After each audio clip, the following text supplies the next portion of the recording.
In today's video, I'm going to teach you how to use Asana for onboarding. We'll build a simple, repeatable system you can use every time a new teammate joins, so nothing falls through the cracks and everyone knows exactly what to do and when. Start by creating a manual onboarding project template. In Asana, make a new project and give it a clear name, something like HR onboarding template, or employee name, HR onboarding template. The exact words aren't as important as keeping a consistent naming convention, so it's easy to find and duplicate later. Think of this as your master blueprint. You'll set it up once, then reuse it for every new hire.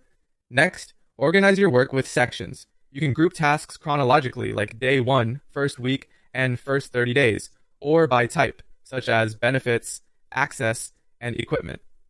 Choose the structure that matches how your team thinks.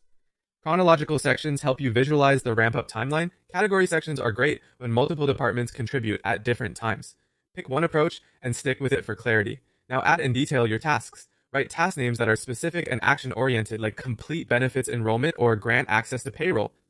Use the description field to spell out step-by-step instructions, paste relevant text, and link to standard operating procedures or forms. Attach the files people will need, things like orientation decks or policy PDFs, so everything lives in one place. Use @mentions to link to other projects or tag teammates for visibility, and add any helpful context, such as where to find credentials once they're created or how to verify completion. The more you include here, the fewer back and forth messages later. Assign each task to the right person to make ownership crystal clear. For instance, assign order computer to your IT lead, set up payroll and benefits to HR, and schedule first week 1-1s to the hiring manager. As soon as a task has an assignee, Asana will surface it on their list, which helps move onboarding forward without you having to chase people. When a new employee starts, duplicate the template. Rename the new project with the employee's name and role to keep things organized across your workspace. This gives you a personalized checklist without rebuilding anything.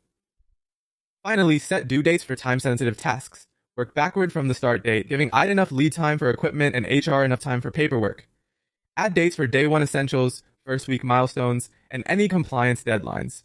If you work across time zones, set dates early enough to avoid delays. That's it, your reusable onboarding flow in Asana, ready to scale and easy to keep up to date.